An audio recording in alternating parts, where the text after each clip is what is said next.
What are your thoughts on the whole "Make America Healthy Again," MAHA, RFK coming in, Jay Bhattacharya? What are your thoughts on all that? So you mentioned 2 players. So Jay, when I first interviewed him, I was shocked this is the guy they chose to cancel. This guy's you've met him. You and I both been on the Such a same yeah, program. a very nice guy. The Yeah. guy's a brilliant dude, a consummate human being, a great decorated professor. You're gonna cancel that guy as opposed to listen to him and bring him in? Incredible. And the fact that he is gonna be the head of the National Institute of Health is a form of poetic justice that I've never witnessed in my whole life. This is poetic. I'm so thrilled by that. So that's one great news. I'm sure he'll be very even and very cautious and very measured in how he delivers the NIH to the people, let's say. But it's going to change, and his experience, I'm sure, will change him, and it needs to change. These things need to change.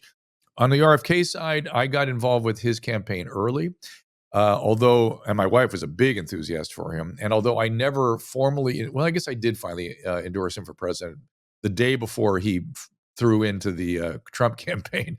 Um, and and I just kept saying, this man needs to be in Washington. We need his brain in Washington, because his thing is, here's what people don't quite get what he's going to provide.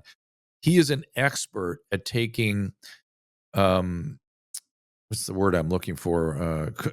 When there's a bad influence in a system, not adulterating, but corrupt. Mm. He is good at looking at big, complicated systems, pulling them apart, and finding and removing the corrupting influences. This is what we need. He told me the first thing he wants to do is issue a RICO action against the relationship amongst the uh, major medical publications and the pharmaceutical companies. And trust me, there will be problems there, and they need to deal with that. That's major. What are the changes that you would like to see in that regard? If the Make America Healthy Again movement and administration was to make some serious progress, what are the things they should be focusing on? Well, this is going to be sort of sweeping and vague, but I think we need some sort of committee that determines what deserves funding for study. I'm sure we have things like that, but something's wrong with that right now. We need to be much more judicious with our expenditures of study. And this is the bigger issue, the studies that we do fund must be properly powered. That is to say, having enough subjects in the study to draw the conclusions they intend to draw, and of sufficient duration to be meaningful. Very few medical studies today have either of those criteria in mind. And I would add, this committee would have to pay close attention to the assumptions that go into any medical studies. So we could do a much, much, much, much, much better job. And I would say that Doge and NIH need to kind of come together so there's an efficiency and an efficacy to what we fund. In terms of we do kind of need we need our food sources to be better, and we need to. I worry on the agricultural side. I don't want us to be throwing the baby out with the bathwater. I worry about us destroying the incentives that gives us agriculture on a large scale, because we need that, but it does need to be cleaned up in some way. We need to get Mm. pharmaceutical companies off What TV. what is your what's your concern there with the agriculture? I don't know enough about it to know, frankly. I just worry. Have you ever heard of Chesterton's fence? Yes, There's a gr absolutely. really? That's amazing, 'cause out here you rarely hear about that. But Chesterton fence essentially is sort of an Edmund Burke style notion, which is that things exist for a reason, and you need to understand deeply what those reasons are before you undo things. Mm. And so that the Chesterton's fence issues worry me in agriculture. Like, things are a certain way because I don't know. I don't know why they're this way. Mm. And again, to the extent that there are people that really are good at advocating for local sourcing, local farming, local protein sources and things. A friend of mine named Andrew Grohl is really expert in this stuff. And I hope those people get listened to, and we find ways to sort of balance it out a little bit. Again, not throw the baby out with the bathwater. I understand we don't want famine, and we don't want financial catastrophe for agricultural business. But we need a little more balance in our system. And God knows I need to be able to eat bread the way I eat it in France and not get fat. Yeah, would you like to see them ban the prescription drugs being advertised on TV? 100%. I think that's a fait accompli. I think that's done. I hope.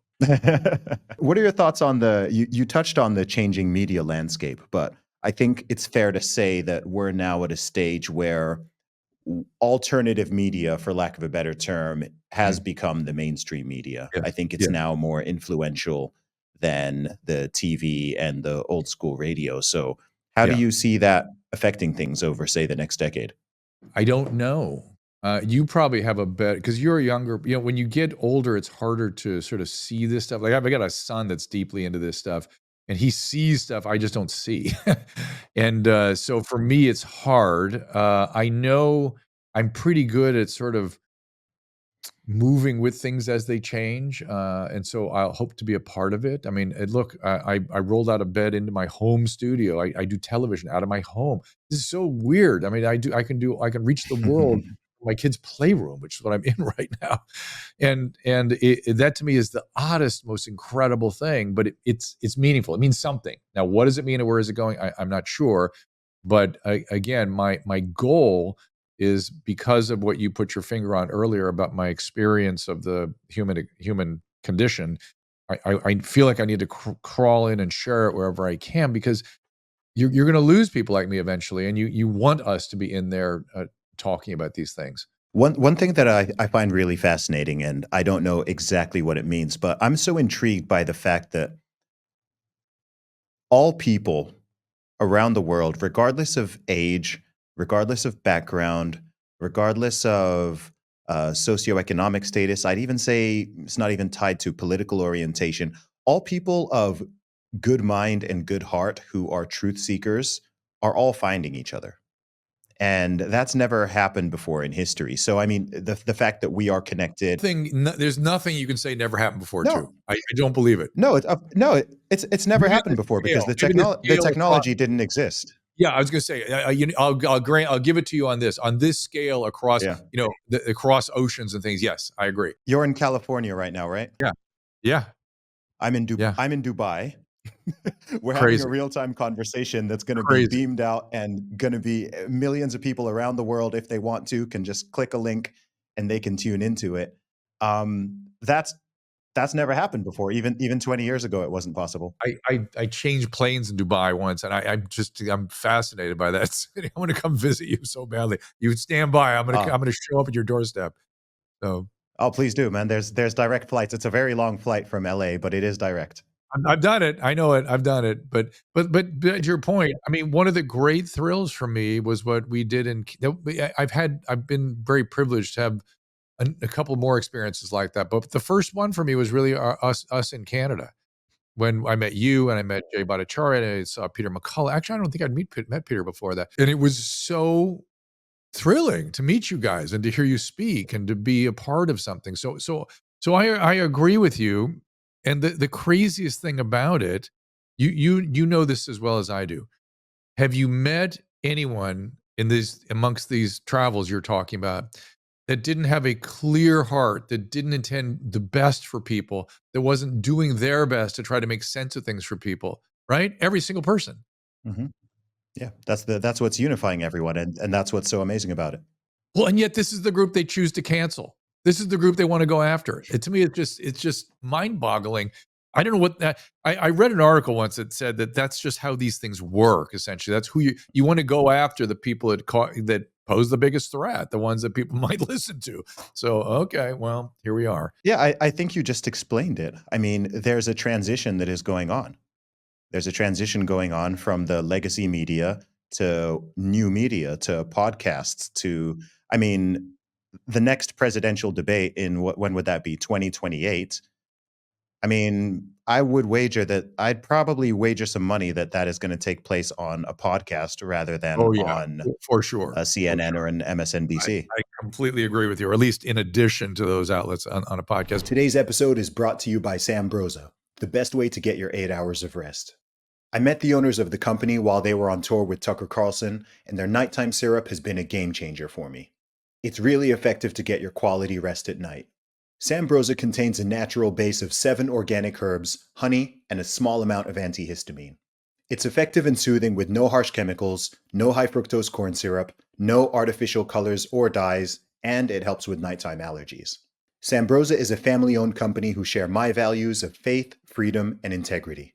I've been using their products since before they started sponsoring this podcast, so I can personally vouch for its quality.